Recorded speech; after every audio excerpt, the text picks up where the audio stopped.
Karibu tena katika channel yetu ya JW Sabo Clinic. Leo tutaongelea watu walioko kwenye hatari ya kuweza kuwa na changamoto ya vidonda vya tumbo na acid reflux. Kwa hiyo mwishoni utaweza kutuambia wewe upo kwenye kundi lipi ambalo linaweza likakusababisha ukawa na changamoto ya vidonda vya tumbo na acid reflux. Kama ni mara ya kwanza kufuatilia channel yetu, basi usahau kusubscribe na comment au uweze kuwa mtu wa kwanza kupata dondoo za kiafya tunazozituma kila siku. Sasa ni watu gani ambao wako kwenye hatari ya kuwa na changamoto ya vidonda vya tumbo na acid reflux? Namba moja ni wale watu ambao wanatumia dawa za kupunguza maumivu kila siku. Ndugu zangu, dawa za kupunguza maumivu kila siku ni hatari kubwa sana inayosababisha changamoto ya vidonda vya tumbo. Plus wale wanaotumia zile dawa za sukari na pressure ni changamoto kubwa sana ambayo huwa pia wanapelekea kinga kwenye kuta zao za tumbo kuweza kuwa dhaifu. Kwa hiyo kama uko hivi, jua pia upo kwenye hatari ya kuweza kuwa na changamoto ya vidonda vya tumbo. Wengi hawajui, wanaendelea kutumia tu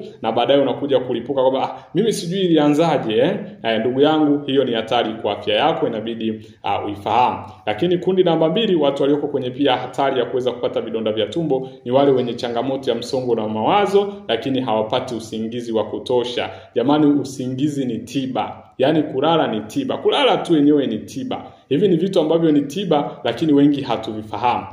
Na vitu tunavichukulia ize. Ni tiba moja kubwa sana ambayo wengi hatuifahamu. Tiba namba moja wapo ni kupata usingizi wa kutosha. Ukipata usingizi wa kutosha, nguvu za kiume, pressure, vidonda, karibia magonjwa yote tutakwambia pumzika. Ukipumzika hata ubongo wako unatulia, hata damu inasukumwa vizuri, moyo wako unasukuma damu, usukumi vitu vingine ukiwa umeweza kufanyaje?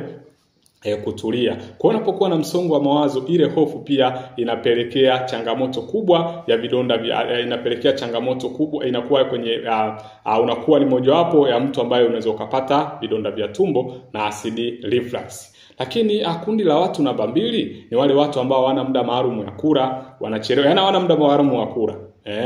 Yaani wewe upo una maalum. Kesho unakula saa 7, kesho unakula saa 12, kesho unakula sijui saa ngapi. Ndugu yangu, unajua mwili hivi, ulishajiuliza kwa nini ukizoea kula saa 7 kila ikifika saa 7 unakuwa na njaa? Ulishawahi kujiuliza hilo jambo? Sawa, ni kwamba kila saa 7 mwili unakuwa umeshazoea yale mazingira. Unajua si mwili ndio tunaoruhusu kufanya hivi. Ndio maana kila kitu chochote tunasema kinaanzia hapa kichwani. Mwili ukishauambia kwamba wewe unakula kila siku saa 7, unakula kila siku saa 8, lazima ukifika ule muda lazima njaa itakukamata. Kwa nini? Kwa sababu na ule muda ndio huwa homoni ya gastrini huwa inamwaga acid tumboni. Kisha mwaga acid tumboni ndio muda sahihi ambapo sasa inaenda kumeng'enya chakula. Sasa ikimwagika acid tumboni na isikute chakula, huwa inaenda kumega kuta zako za tumbo. Ndio maana mara nyingi tumekuwa tukiwaambieni hakikisha unakula kwa wakati. Yaani uwe na muda maalum wa kula. Kutokuwa na muda maalum wa kula ni hatari sana kwa afya yako. Kwa sababu mwili wako unashindwa unashindwa kuzoea yale mazingira. Kuwa na muda maalum wa kula. Kwa hiyo kama una muda maalum wa kula, wewe pia upo kwenye hatari ya kuweza kuwa na changamoto ya vidonda vya tumbo. Lakini mtu mwingine ambaye yuko kwenye hatari, kundi la watu wengine ambao wako kwenye hatari ya kupata vidonda vya tumbo ni wale ambao usiku mnakunywa pombe, mnavuta sigara. Ni hatari kwa afya yenu. Unazidi kuchoma tumbo lako kwa kasi ya hali ya juu. Kundi jingine ni wale watu ambao usiku mnakula kwenye usiku wa manane. Lakini baada ya kula unalala. Yaani baada ya kula tu unalala.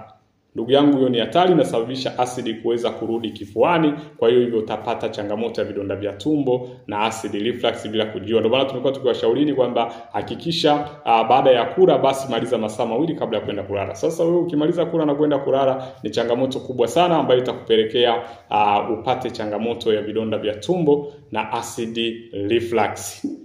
Hizo basi ndo baadhi ya tabia ambazo au ni watu ambao wako kwenye hatari ya kuweza kupata vidonda vya tumbo. Tuambie wewe upo kwenye kundi lipi, na kama una vidonda vya tumbo, je, wewe ulivipatia kwenye kundi lipi? Tumeshaelezea namna ambavyo H pylori namna ambavyo H pylori anaingia tumboni na namna ambavyo anakuzuru. Hakikisha una subscribe channel yetu. Kama utakuwa na swali, basi tuko hapa, utaweza kunitafuta kuchukua namba yangu au kwenye comment.